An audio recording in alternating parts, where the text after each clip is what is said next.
L'autre chose que je voulais mentionner, on mentionne pas toujours, puis je me suis fait rappeler ça là, dernièrement, tous les dimanches, il y a quelques-uns qui apportent leur lunch, qui mangent ensemble, ça nous permet d'avoir de la communion ensemble. Fait que peut-être qu'il y en a qui savaient pas ça. Et si vous vouliez là, passer du temps, jaser avec d'autres, ben vous pouvez faire la même chose, apporter votre lunch, on mange ici ensemble les dimanches midi. Excusez. Ça va se placer. J'ai toujours besoin d'une bouteille d'eau. Puis comme la plupart le savent, il faut que je la mette assez loin.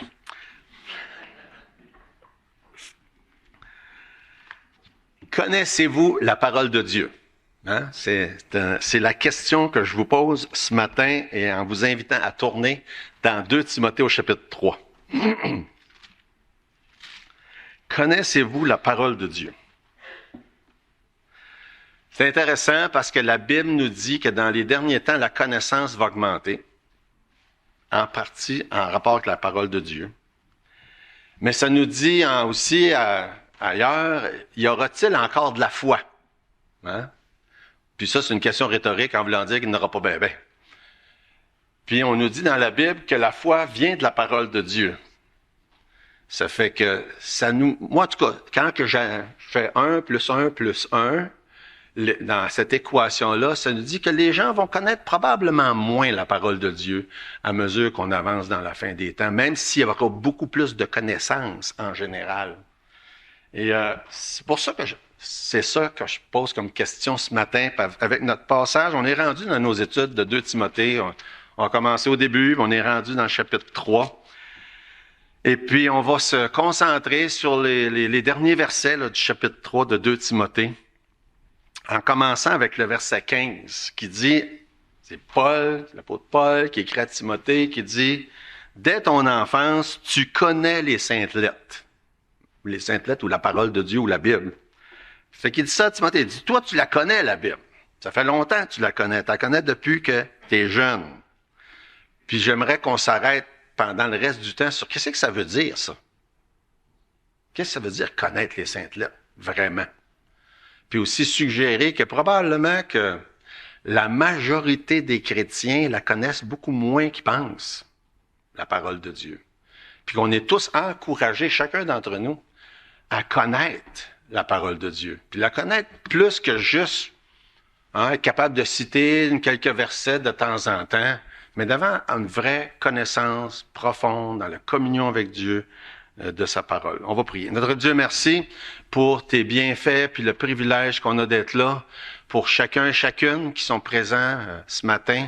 Et je te prie, Seigneur, pour qui que ce soit. Je pense à ce jeune homme-là qui priait tantôt, puis à tous les autres qui sont là peut-être pour la première fois et d'autres qui n'ont pas encore résolu cette question-là dans leur vie, dans leur cœur, de savoir où est-ce qu'ils vont être pour toute l'éternité. Et Seigneur, je voudrais te prier que tu puisses te révéler à chacun dans ce sens de pouvoir avoir l'assurance d'une vie éternelle dans ta présence. Et bénis, Seigneur, le restant de cette journée, que ton nom soit loué. Dans le nom de Jésus, Amen. Je pense que la connaissance de la parole de Dieu est beaucoup plus accessible que ça l'a jamais été. Il y a des moyens, il y a des médias qui existent. On a accès, Internet, il y a bien des mauvaises affaires, mais une des bonnes affaires, c'est qu'on peut avoir accès à la Bible dans plein de versions. Je ne sais pas si vous êtes familier avec ça, là, mais on peut, n'importe quelle, on écrit une référence, on peut choisir dans quelle version qu'on va la lire. C'est facile, c'est très, très, très accessible. Mais de l'autre côté, il y a peut-être un élément de la facilité de tout ça qui fait que probablement, puis je pense que je peux dire probablement même avec certitude, parce que des gens me le disent des fois, les gens lisent moins la Bible, étudient moins la Bible. On peut avoir accès à, par exemple, puis je le fais là, écouter un sermon de quelqu'un en ligne. Mais ça remplace pas la lecture, puis l'étude personnelle de la parole de Dieu. Puis il faut pas penser que ça le remplace. Puis il faut surtout pas négliger cette partie-là. Fait que si une chose ce matin que je peux faire, c'est de susciter en chacun cette petite étincelle-là, ce petit intérêt, ce petit goût de plus que avant. De prendre le temps qu'il faut dans la parole de Dieu. Tout comme Paul le dit à Timothée. Timothée, toi, tu te connais. Tu la connais, la Bible. Il avait eu le privilège, Timothée, d'étudier la Bible quand il était jeune avec sa mère, avec sa grand-mère. Il n'y a probablement pas grand monde ici, là. Peut-être les plus jeunes, mais ceux de ma génération, en tout cas, j'ai pas eu ce privilège-là, moi, d'étudier la Bible avec ma mère ou ma grand-mère. Mais Timothée, déjà, il avait eu ce privilège-là. Et c'est quelque chose à noter qui est important et que Timothée connaissait. Le mot connaître en Bible, c'est souvent une connaissance beaucoup plus personnelle, intime que qu'est-ce que normalement on pourrait dire. Oui, je connais la Bible. Des fois, on raconte des gens, oui, je connais la Bible. Ils l'ont jamais lu, mais ils la connaissent. Hein? On connaît beaucoup des gens comme ça. Ils connaissent la Bible, jamais lu. Mais ils savent que c'est pas bon, puis ils savent qu'ils n'aiment pas ça. C'est ça. Mais on peut connaître la Bible. On peut même être un chrétien, mais sans nécessairement la connaître comme on devrait la connaître. Les mercredis soirs, ceux qui sont... On a une étude biblique les mercredis soirs ici. Il y a une étude dans une maison les jeudis soirs pour ceux qui ne sont pas au courant. Et vous êtes bienvenus d'aller dans un ou dans l'autre, ou même dans les deux. Il y en a qui font les deux. Mais on est en train d'étudier justement au travers d'un livre qu'on sert. On parle souvent des puritains. Les puritains, c'était des gens qui, à une époque, se séparaient de l'Église de l'Angleterre, l'Église anglicane, puis retournaient vers la Bible comme étant leur source puis leur autorité. Puis il y avait un grand désir de lire, d'étudier puis connaître la Bible. Puis si vous avez l'occasion de lire des livres de cette époque-là, moi, ça m'impressionne. Les gens avaient une connaissance de la Bible puis un amour des Écritures qui dépasse de loin la mienne. Et ça, de toute façon, je suis pas une référence, là, mais ça m'impressionne de voir ça. Et un de ceux qu'on a mentionné à plusieurs reprises, il a écrit un commentaire de 500 pages, presque uniquement sur Éphésiens chapitre 2. Là, je me dis, hey, écoute, c'est quelque chose. C'est vraiment impressionnant. Moi. Mais comment est-ce que ces gens-là pouvaient faire ça? Ils passaient des heures et des heures et des heures, des milliers d'heures à étudier la parole de Dieu. Et c'est probablement une des choses qui se perd parce qu'avec la grande facilité qu'on a aujourd'hui, ben les gens probablement passent moins d'heures à lire puis à étudier la parole de Dieu que se faisait avant. Évidemment, il y a beaucoup d'autres choses qui sollicitent notre intérêt. Hein? Je veux dire, si on remonte 300 ou 400 ans, quand on arrivait chez soi le soir, il n'y avait pas de télé, pas d'Internet, pas de téléphone intelligent, pas de n'importe quoi d'autre qui pourrait solliciter notre intérêt. Fait que c'est possible que ça soit un des facteurs que les gens... Évidemment, la Bible avait un peu plus d'importance dans la gamme des choses qui pouvaient attirer les gens. Mais Timothée était un de ceux-là, bien avant ça, où, comme ça dit, Paul dit, tu connais les saintes lettres, Timothée. Et ça devrait être une des choses les plus importantes pour chacun d'entre nous. Pour le contexte, on recule juste un verset avant ça. Il dit, toi, demeure dans les choses que tu as apprises. Évidemment, il fait référence à son enfance, comme on voit au verset 15. Demeure dans les choses que tu as apprises et reconnues certaines, sachant de qui tu les as appris. Demeure dans ce que tu as appris. Donc, il y a plusieurs éléments. Premièrement, tu l'as appris. Hein? Il faut commencer par l'apprendre pour demeurer dans ce qu'on a appris. Hein? C'est assez simple comme raisonnement. Fait qu'il dit à Timothée, tu l'as appris, maintenant demeure dans ce que tu as appris. Et ça sous-entend quoi? Ça sous-entend continuer d'apprendre. Hein? Tu l'as appris, demeure dans ce que tu as appris, bien, continue d'apprendre. Ça nous amène à se poser des questions, ou à vous poser, ou à me poser des questions. Qu'est-ce que tu as appris, toi, depuis que tu connais la Bible? Hein? Puis est-ce que tu continues de l'apprendre? Bonne question. Est-ce que ta connaissance de la Bible se limite à avoir assisté à l'Église à chaque semaine ou peut-être même pas à chaque semaine? Ou est-ce que ta connaissance des Saintes Écritures est basée sur du temps que tu as décidé de prendre chez toi à la place de faire d'autres choses? Je ne demanderai pas de répondre, hein? Mais je vous demande de vous poser la question, par exemple. On le dit toujours, et c'est intéressant, parce que j'ai jasé avec quelques personnes du Seigneur cette semaine, puis et une personne à qui je parlais, elle me dit, « Hey, elle dit, j'ai lu tout le Nouveau Testament. J'étais tellement content d'apprendre ça. » Puis là, ça nous a permis de poser des questions. Qu'est-ce que tu as appris? Qu'est-ce que tu as appris? Ça nous a amené à parler du Seigneur. C'est vraiment intéressant. Mais en réalité, c'est de même que ça commence. Qu'est-ce qu'on dit aux gens tout le temps? Lisez la Bible. Lisez la Bible. Il n'y a rien de plus important. Lisez la Bible. Je veux juste vous donner quelques exemples parce que pour moi, ça, c'est des choses qui m'ont beaucoup aidé dans mon cheminement. Quand j'ai été sauvé en 1975, j'ai connu le Seigneur. Et en 1975, la nouvelle édition de Genève, ou c'était ce qui était appelé plus tard en 79, là, mais on a réédité la Bible qu'on utilisait depuis si longtemps, la Louis II. Puis en 1975, il y a eu quelques petits ajustements. Des fois, la langue, ça évolue, c'est nécessaire de faire ça. La Bible reste la même, mais des fois, c'est... Et une des choses, ça a été fait au travers de l'édition d'une Bible d'études qui s'appelle la Bible avec commentaire Scofield.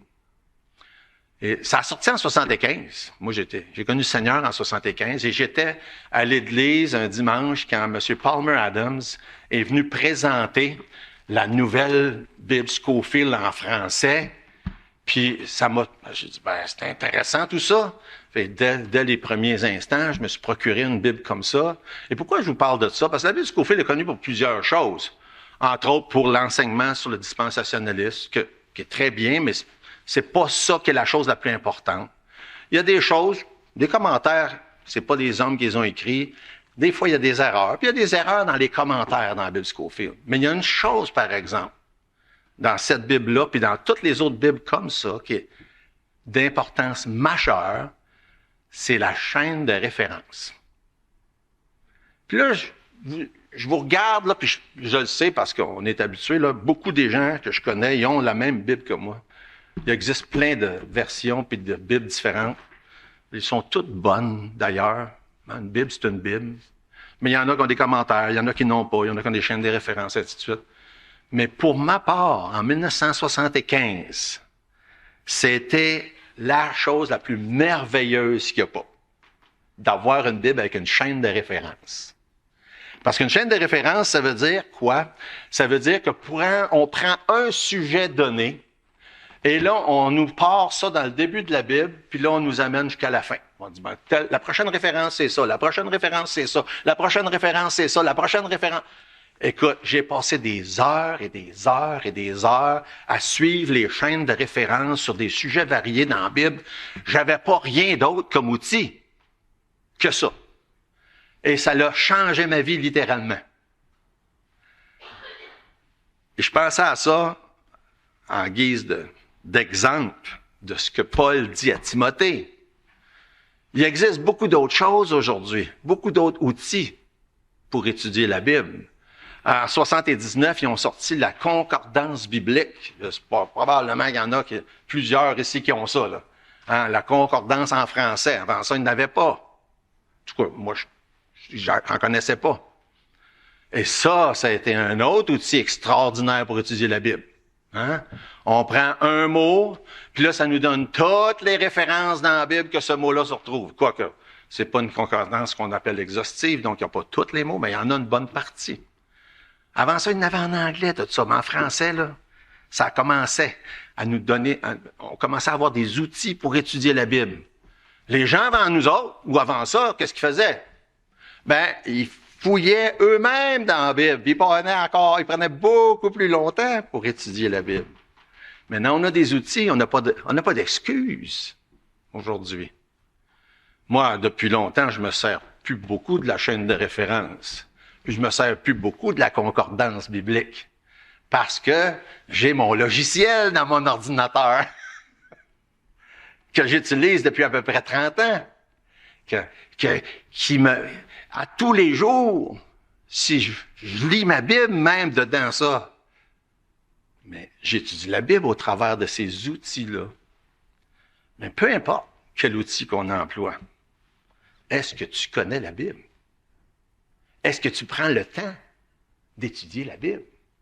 Comme Paul dit à Timothée, puis Timothée, tu connais les Saintes Écritures.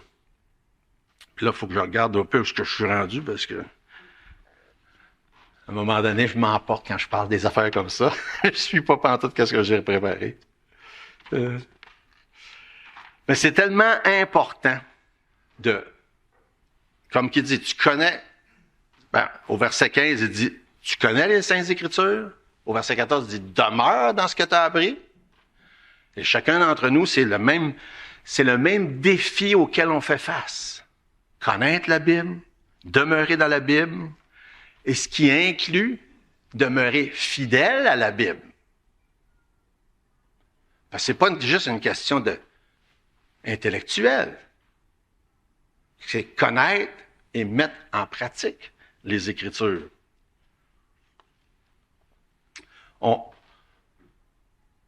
On a le témoignage dans Actes chapitre 17, où est-ce qu'on nous parle de l'église de Bérée, puis ça dit, ces gens-là, il y avait quelque chose que d'autres n'avaient pas. Et ce que ces gens-là, il y avait, là, c'est qu'ils examinaient chaque jour les Écritures pour voir ce qu'on leur disait, si c'était exact. Et nous, ce qu'on dit, puis moi, ce que je dis, je le dis souvent, fiez-vous pas à moi. Fiez-vous pas à moi. Pensez pas que je vais toujours vous dire exactement les choses, tout ce que Dieu a dit de la manière qu'il l'a dit, parce que moi, je peux me tromper. Mais Dieu ne se trompe pas. La Bible ne se trompe pas. Faites la même chose. Vérifiez, prenez le temps, étudiez, connaissez la Bible et demeurez-y fidèles, tel que Paul dit à Timothée. Quand on pense à ces gens-là, puis j'ai mentionné tantôt l'époque des Puritains, et quelques-uns, c'est justement venu dans une conversation cette semaine, parlaient de John Bunyan, qui a écrit le Voyage du pèlerin. Et quand on pense, il a passé une 12aine d'années en prison, puis il a écrit ça, puis plein d'autres livres pendant ce temps-là. Et il n'y avait pas grand-chose d'autre que sa Bible à sa disposition pour pouvoir faire ce genre d'études-là. Et ces gens-là, puis plein d'autres à cette époque-là, étaient des hommes et des femmes de la parole de Dieu. Ils connaissaient les Saintes Écritures. Quand Paul parle à Timothée, il dit, tu connais les Saintes Lettres qui peuvent te rendre sage à salut. Et au verset précédent 14, toi demeure dans les choses que tu as apprises et reconnu pour certaines. Et comme je viens juste de dire, si vous l'avez vu dans la Bible, vous savez que vous pouvez être certain que c'est ça. Et si le gars en avant dit de quoi, puis ça dit, attends un peu, il me semble que c'est pas comme ça que ça le dit dans la Bible. Ça est arrivé, puis ça arrive encore, des gens viennent me voir après, hey, t'as dit telle chose, il me semble pas de même, ça dit dans la Bible. Ça peut arriver. Mais quand c'est écrit dans la Bible, là, on est certain que c'est la vérité. Hein? Et ça, c'est important. C'est toujours ce qu'il y a de plus important. Lisez la Bible, étudiez la Bible, sachez que si c'est ça que la Bible dit, ça c'est certain. Et on ne peut pas se tromper. Ça, c'est la vérité de Dieu, c'est ce qu'il y a de certain. Oui, je lis des commentaires, je me sers des outils comme un dictionnaire exégétique, par exemple, qui nous réfère à la langue originale, pour savoir ça disait quoi dans ce temps-là. Mais encore là, toujours en disant, t'as peu, si c'est un homme qui a écrit ça, je vais aller vérifier pour être sûr. C'est pour ça que quand il y a un passage qui est pas si clair qu'on voudrait, ça arrive. Hein? Il faut vérifier plusieurs sources, pas juste une. T'as peu. La tendance, ça serait souvent, puis je dois confesser, je le fais aussi, je vais aller voir ceux que je sais qui sont d'accord avec moi. Hein? C'est bien plus facile comme ça. Hein? Mais c'est bon aussi d'aller voir ceux qui ne sont pas d'accord.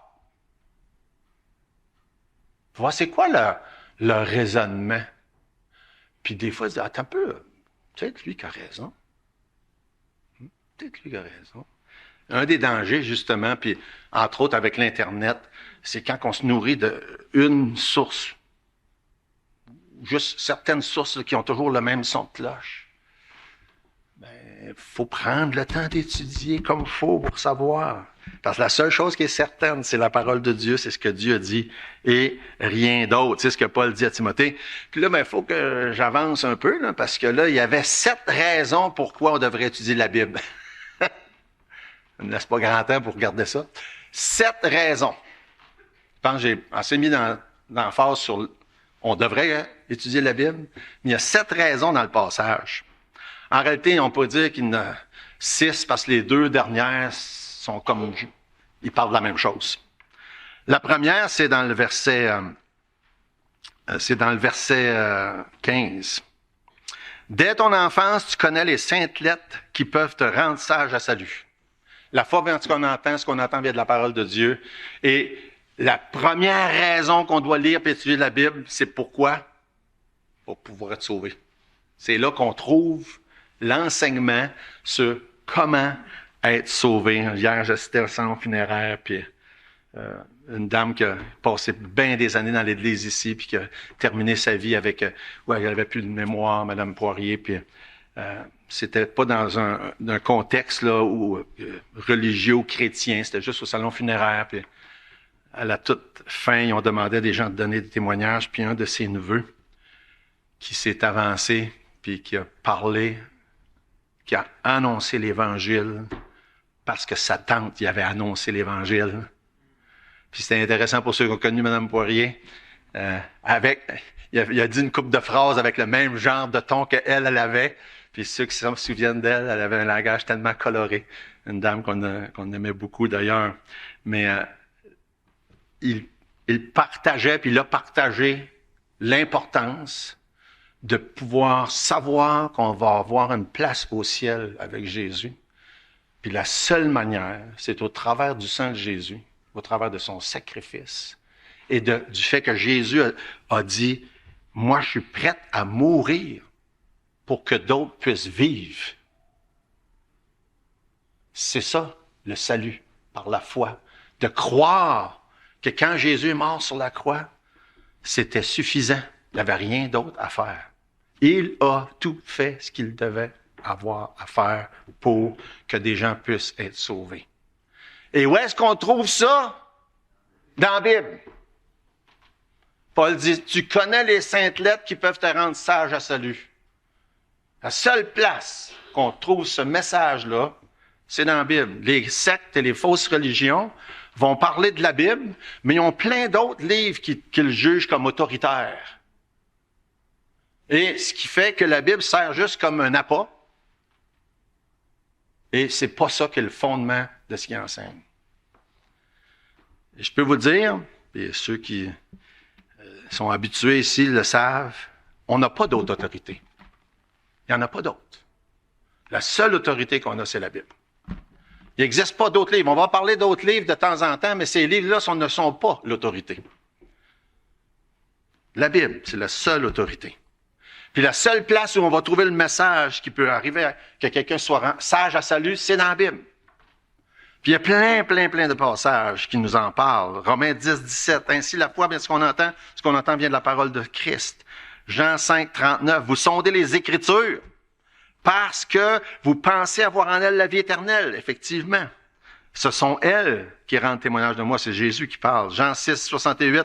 Simon-Pierre lui répondit, Seigneur, à qui irions-nous? Tu as les paroles de la vie éternelle. Puis Jean 5, 24, que je sais que plusieurs connaissaient bien. En vérité, je vous le dis, celui qui écoute ma parole et qui croit celui qui m'a envoyé a la vie éternelle. Ne vient point en jugement, mais il est passé de la mort à la vie. Où est-ce qu'on trouve ça? Dans la Bible. Et pas ailleurs. Et c'est pour ça que on va toujours continuer à dire, lisez la Bible.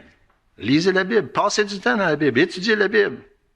Ce sont des choses certaines. On peut lui faire confiance. C'est ça que Paul dit. Il dit, tu les connais. Ce sont des choses certaines. Tu les as entendues de ta mère, de ta grand-mère. Puis aussi ailleurs, Paul dit, il les avait entendues de lui-même. Paul était un de ceux qui a témoigné à Timothée, puis l'a enseigné, puis l'a conduit, puis l'a instruit dans la parole de Dieu. Oui, la Bible sert à plein de choses. Premièrement, à pouvoir faire connaître le salut. Et quand on arrive au verset 16, il nous cite plein d'autres choses. Toute écriture est inspirée de Dieu. C'est sûr qu'on aurait pu, puis ça fait partie des choses importantes de ces passages-là, passer du temps sur l'enseignement doctrinal de l'inspiration des Écritures, qui est un beau sujet. D'ailleurs, encore, comme je disais tantôt, je jasais avec quelqu'un cette semaine, puis ça a venu ce sujet. Comment ça a pu faire qu'on sait que c'est la Bible, ça? Puis qu'un tel l'a écrit, puis qu'un autre, puis comment est-ce que ça peut être la parole de Dieu? Puis, c'est expliqué là. C'est l'inspiration, c'est le souffle de Dieu. D'ailleurs, en français, le mot inspirer, on pourrait plutôt dire expirer, dans le sens que littéralement, le mot qui est employé là dans la langue originale, c'est que Dieu a soufflé. Dieu a soufflé. Puis ça nous explique ça aussi dans un autre passage, dans 2 Pierre, chapitre 1, où c'est guidé par le Saint-Esprit que des hommes ont parlé de la part de Dieu, parce que puis l'image, puis je me souviens d'une image que dans un livre pour enseigner ça, c'était des voiliers sur un étendue d'eau qui étaient poussés par le Saint-Esprit. Et c'est intéressant comme image. C'est comme ça que la Bible est venue en existence. C'est comme ça que des 40 auteurs de la Bible ont tous parlé de la part de Dieu. Inspiré. Mais, comme dit, on aurait pu passer beaucoup de temps sur la doctrine de l'inspiration, puis des fois, on en passe peut-être trop. Un coup, on le sait, hein? Pas besoin de s'étendre plus souvent, plus longtemps que ça. Mais dans le même passage, le but, c'était pas ça. C'était comme un argument pour dire à Timothée, il faut que ça soit utile. C'est une chose de savoir que c'est inspiré, puis c'est la parole de Dieu, mais si on s'en sert pas, ça va donner quoi? Ça va donner quoi? Si je la lis pas sur une base régulière, ça a bien beau être inspiré par Dieu, ce livre-là. Ça va donner quoi dans ma vie, ça? Si je l'étudie pas, ça va donner quoi? Fait que toute écriture est inspirée de Dieu, puis ça, c'est les 66 livres qu'on a dans notre Bible. Hein, à partir de Moïse, puis qu'on peut parler de Jean, puis de Matthieu, puis de David, puis d'Ézéchiel, dont on a parlé tantôt, inspiré de Dieu. Puis encore là, on pourrait passer beaucoup de temps, mais on le fera pas. Si vous voulez étudier ce sujet-là, il y a plein de livres de doctrine qui vont vous expliquer tout ça. Puis, mais le point, l'argument, c'est, ça devrait être utile. Ça devrait être utile. C'est inspiré de Dieu, puis c'est utile. Puis ça, c'est le prochain point dans le début du verset 16. Utile pour enseigner. Pour enseigner. Évidemment, si c'est utile pour enseigner, est-ce qu'on peut conclure aussi que c'est utile pour se faire enseigner? Oui. Ça peut pas être juste utile pour enseigner, puis pas pour recevoir, parce que l'enseignement, ça prend de l'enseignement, mais ça prend quelqu'un qui le reçoit. Ça va dans les deux sens. Effectivement, c'est utile pour enseigner. Puis ça devrait être notre livre principal, toujours. Comme je disais tantôt, des fois, on se sert de d'autres choses pour aider là, à faire comprendre certaines affaires, mais c'est le livre principal. Parce que c'est le seul livre qui est inspiré de Dieu. C'est le seul livre qui a la puissance que ça vient directement de Dieu. Puis encore là, les sectes, les faux mouvements, ils ont plein d'autres livres, on pourrait tous les nommer, mais ça prend, que ce soit la scientologie, science chrétienne, il y a les Mormons, témoins de Jéhovah, Adventistes, ils ont tous d'autres livres qui, selon eux, sont inspirés par Dieu, je suppose, selon eux. En ce qui nous concerne, il y en a juste un qui est inspiré. C'est la Bible. Et c'est ce qui devrait toujours être notre outil principal pour enseigner. Dans Actes chapitre 4, c'est ça que le plan de Dieu, il nous explique, Dieu a donné les uns comme apôtres, les autres comme prophètes, les autres comme évangélistes, puis les pasteurs et docteurs. Puis le mot docteur, c'est le mot enseignant, en passant. Pourquoi? Pour le perfectionnement des saints, l'œuvre du ministère, l'édification du corps de Christ. Ça, c'est le verset 12 dans Éphésiens chapitre 4. Dieu a donné tout ça pour que l'œuvre de Dieu se fasse au travers de l'enseignement de la parole de Dieu. Puis dans le verset 14, ça dit, pour qu'on soit pas tous des enfants flottants et emportés à tout vent de doctrine. C'est pour ça qu'on a la Bible pour se faire enseigner, ou bien la Bible pour l'étudier, pour l'enseigner, un des deux. Puis le prochain mot, parce que là, on peut pas trop en passer du temps sur chacun, il dit ça doit être utile pour convaincre. La Bible devrait être utile pour convaincre. Je vais juste vous donner un exemple pour ça, puis vous pourriez prendre n'importe quel autre exemple pour vous autres, là. Quand moi j'ai été sauvé en 1975, à 17 ans, j'avais les cheveux à peu près ici, là. Puis j'avais une queue de cheval, puis c'est comme ça que j'allais à l'église tous les dimanches. J'étais un hippie. Puis pendant les premiers temps, les gens, amicalement, puis gentiment me disaient les cheveux. Qu'est-ce que c'est, les cheveux? Ouais, m'emmener. En tout cas, je me souviens plus qu'est-ce qu'il disait, là. Mais ça me convainquait pas. Ça me convainquait pas du tout. Fait qu'à un moment donné, je lisais ma Bible. J'ai commencé à lire puis à étudier la Bible sérieusement dès le début. Puis là, j'ai lu tout, le Nouveau Testament. J'étais rendu à 1 Corinthiens dans ma lecture. Et je m'en souviens si clairement. J'étais dans le sous-sol chez nous, je lisais 1 Corinthiens. J'étais arrivé au chapitre 11, ça dit « La nature ne vous enseigne-t-elle pas que c'est une honte pour l'homme de porter des longs cheveux? » Savez-vous qu'est-ce qui est arrivé? Non, avant ça. J'ai été convaincu. C'est ça que ça veut dire, le mot convaincre. La parole de Dieu a, puis vous n'aimerez pas toutes les autres affaires que je faisais de pas correct, que Dieu m'a convaincu, OK? Parce que, il y en avait plein d'autres. C'est juste, celle-là, c'est plus un exemple vivide pour moi. Parce que je me souviens si clairement que d'autres m'en avaient parlé, ça me convainquait pas. Quand je l'ai lu dans la Bible, je me suis coupé les cheveux sur le champ. Je pense que c'était la journée même. Pourquoi? Parce que c'est écrit là, tout simplement. Dieu m'a convaincu. C'est ça que ça veut dire. Dieu nous convainc, puis je sais que plusieurs pourraient raconter plein de témoignages de toutes sortes de choses que Dieu vous a convaincus. C'est comme ça que ça fonctionne. Quelqu'un d'autre a beau nous le dire. Regarde, c'est Dieu, c'est sa parole qui nous convainc. Ensuite, justement, le prochain point, ça va avec. Convaincre, c'est utile pourquoi? Corriger. Parce que si je suis convaincu de quelque chose, j'ai le choix de réagir à la conviction ou de ne pas réagir à la conviction. Mais si je réagis comme la Bible veut à la conviction, qu'est-ce qui va se passer? Il va y avoir une correction. L'autre affaire qui est moins drôle, si je réagis pas comme il faut à la conviction, il risque d'avoir une correction quand même. Mais là, c'est Dieu qui a fait. Ah ouais? C'est ça que ça dit dans la Bible. Il dit, comme un père qui aime ses enfants, il les châtie pour les corriger. Hein? Aujourd'hui, c'est un concept qui est pratiquement rendu inexistant. Mais la Bible en parle de la correction. Ah, gloire à Dieu, si après la conviction, il y a une correction qui se fait, formidable. Mais des fois, c'est Dieu qui exerce la correction. Puis j'aime bien mieux me corriger moi-même que d'attendre que Dieu le fasse. Mais je suis obligé de vous dire que c'est arrivé plus souvent que je voudrais l'admettre, que c'est Dieu qui l'a fait. Parce que moi, je le faisais pas. Qu'est-ce que Dieu voulait?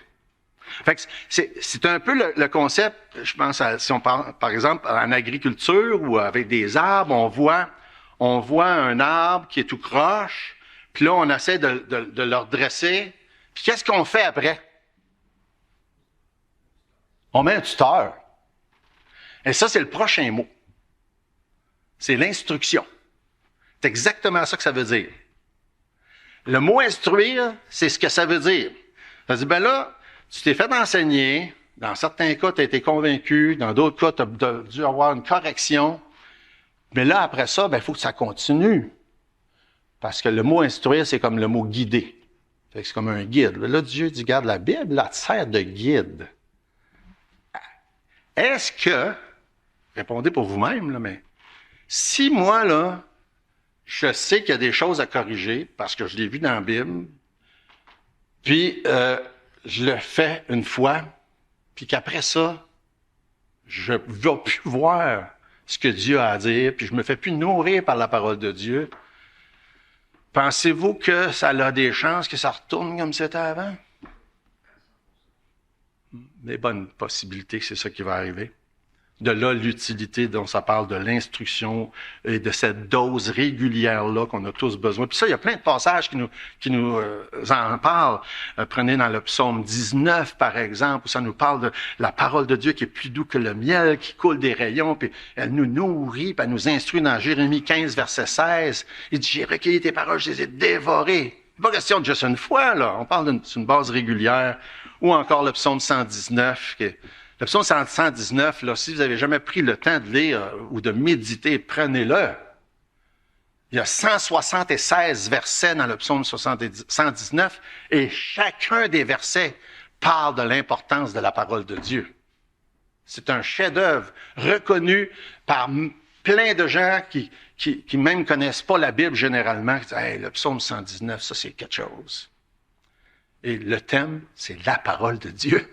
Versets 9 et 11, il y en a plusieurs qui retiennent l'attention, mais verset 9, « Comment le jeune homme rendra-t-il pur son sentier en se dirigeant d'après la parole? » L'instruction, le tuteur qui est là, qui nous aide à pouvoir continuer dans la marche qu'on devrait avoir. Puis le verset 11, « Je serre ta parole dans mon cœur. » Encore la même chose. Elle n'est pas loin. Elle n'est pas en quelque part en train d'avoir de la poussière dessus, puis que de temps en temps, je la sors. Je la serre dans mon cœur. Elle est là, là. On parlait du cœur justement tantôt, jour après jour, pour que Dieu, ce soit sa parole qui est le guide dans ma vie. On arrive au 6e, toujours dans le verset 16. Là, c'est vrai, j'ai plus... Faut que je retourne dans le verset 16. Ça dit...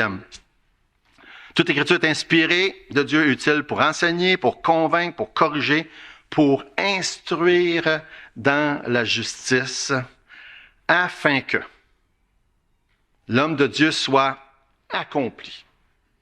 Accompli. Si vous regardez la définition du mot accompli, ça veut dire convenable, complet. C'est souvent un mot qui est traduit même parfait dans certains cas, bien agencé. Puis ensuite, ayant une aptitude spéciale pour un service. C'est intéressant parce que ça dit accompli. Puis le 7e point, comme je disais, ça va ensemble. Propre à toute bonne œuvre. C'est ce que le mot accompli veut dire. Propre à toute bonne œuvre. Fait que si on résume ça, c'est la Bible est utile pour qu'on soit sauvé puis qu'on soit utile. C'est à peu près ça. La Bible est utile pour qu'on soit sauvé, puis qu'en bout de ligne, après avoir été au travers de tous les processus d'enseigner, convaincre, corriger, instruire, accompli, propre à toute bonne œuvre. Fait que, si j'ai pas la Bible dans ma vie à tous les jours, je peux pas être cet outil-là entre les mains de Dieu pour être utile. Puis le but ultime de Dieu, c'est ça. Il veut nous sauver, puis ensuite, il veut qu'on soit convaincus par sa parole jusqu'au point qu'on devienne utile. Et c'est clair que toutes les autres choses qui sont mentionnées dans le verset 16, là, si on n'a pas le premier qui est mentionné dans le verset 15, d'être rendu sage à salut, les autres, ça ne donne absolument rien. Ça commence là. La parole de Dieu est utile pour que quelqu'un comprenne, entende, sache qu'est-ce que Jésus a fait. Premièrement, connaisse son état. On est des pécheurs, séparés de Dieu. Puis on va l'être séparés pour l'éternité si on n'a pas été sauvés par la grâce puis par la foi. Et la parole de Dieu nous enseigne qu'est-ce que Jésus a fait pour ça. Et comment que, tout simplement, en se reconnaissant pécheur, puis en reconnaissant que Jésus a payé le prix sur la croix, on peut par la foi réclamer le salut en Jésus. Puis ensuite, ce livre-là devrait devenir le livre le plus important dans notre vie. Le livre de chevet, le livre d'études, le livre où on va pour savoir quoi faire, comment faire. On le dit dans notre confession de foi que la Bible, c'est de là que vient tout ce qu'on croit et tout ce qu'on fait. Si c'est le cas, est-ce que c'est vraiment ça dans ma vie, jour après jour? Alors, on a tous des choix à faire. Sauver par la foi en acceptant le plan de Dieu ou pas sauver. Étudier ou pas la Bible, être convaincu ou pas, corriger ou pas, servir ou pas. Mais tout va dépendre de quelle place sa parole a dans notre vie. Puis je termine avec Jacques chapitre 1. Ça dit, mettez en pratique la parole, verset 22, et ne vous bornez pas à l'écouter en vous trompant vous-même par des faux raisonnements. Et qui, après s'être regardé, s'en va et oublie aussitôt comme il était. Car si quelqu'un écoute la parole et ne la met pas en pratique, il est semblable à un homme qui regarde dans un miroir son visage naturel. Mais celui qui aura plongé les regards dans la loi parfaite, la loi de la liberté, qui aura persévéré, n'étant pas un auditeur oublieux, mais qui, et la mettant à l'œuvre, se mettant à l'œuvre, celui-là sera heureux dans toute son activité. Le plan de Dieu, c'est qu'on soit heureux. Et la manière qu'on peut être heureux, c'est de mettre en pratique ce que Dieu dit dans sa parole. Et la Bible, c'est la réponse à toutes nos questions, c'est la solution à tous nos problèmes, c'est notre privilège de l'avoir, c'est notre devoir, puis c'est notre responsabilité. On va prier. Seigneur notre Dieu, merci pour le grand privilège qu'on a de pouvoir se retrouver ensemble dans ta présence ce matin, d'avoir ouvert ce saint livre qui nous instruit, qui nous fait connaître ta pensée, ta parole. Et je te demande, Seigneur, que tu puisses parler dans les cœurs de chacun et de bénir le restant de la journée. Si qui que ce soit n'a pas encore reçu Jésus comme sauveur, que tu nous donnes le privilège de pouvoir mettre ça le plus clair possible pour qu'encore une fois, les anges se réjouissent dans le ciel qu'un autre pécheur s'est repenti. Au nom de Jésus, amen.